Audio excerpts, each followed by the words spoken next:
जो हो गया उसे सोचा नहीं करते, जो मिल गया उसे खोया नहीं करते।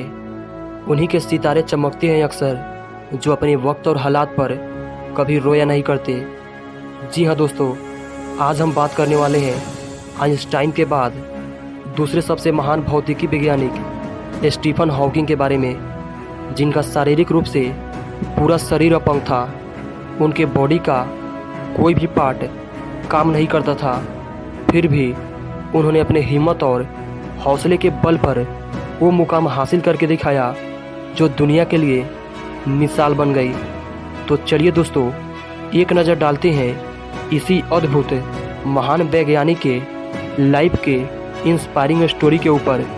दोस्तों, स्टीफन हॉकिंग का जन्म 8 जनवरी 1942 को गैलीलियो गैलीली की मृत्यु के ठीक बिल्कुल 300 साल के बाद इंग्लैंड के ऑक्सफोर्ड शहर में हुआ था।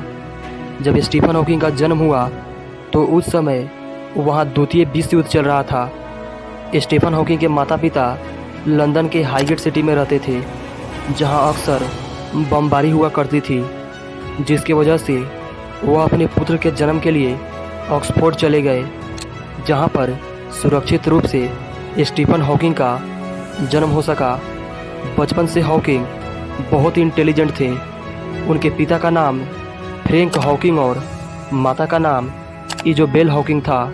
उनके पिताजी डॉक्टर और माँ एक हाउसवाइफ थी।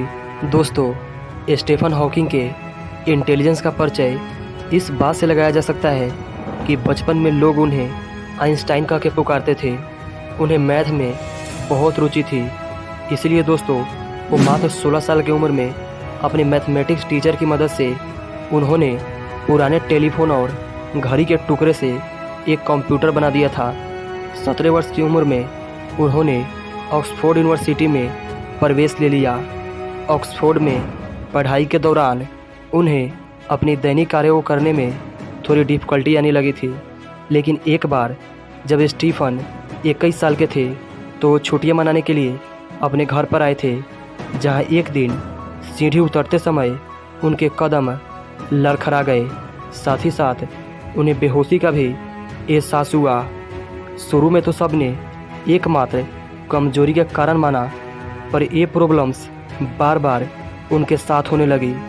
उन्हें सीढ़ियाँ चढ़ने में कठिनाई होती, उनकी आवाज़ लड़खड़ाने लगी, यहाँ तक कि वो अपने जूते के टेप भी नहीं बांध पाते थे। फिर एक दिन सिचुएशन इतनी गंभीर हो गई कि वो अचानक से बेहोश होकर गिर पड़े।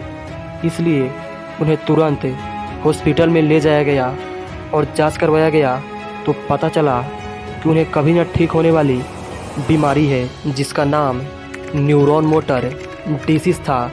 इस बीमारी में मांसपेशियों को कंट्रोल करने वाले सारे नसें धीरे धीरे काम करना बंद कर देती है, जिससे शरीर अपंग हो जाता है और बॉडी का पूरा पार्ट काम करना बंद कर देते हैं। डॉक्टर का कहना था कि स्टीफन अब सिर्फ 2 वर्ष तक ही जी सकते हैं, क्योंकि अगले 2 सालों में उनका पूरा शरीर धीरे धीरे काम करना बंद कर देगा।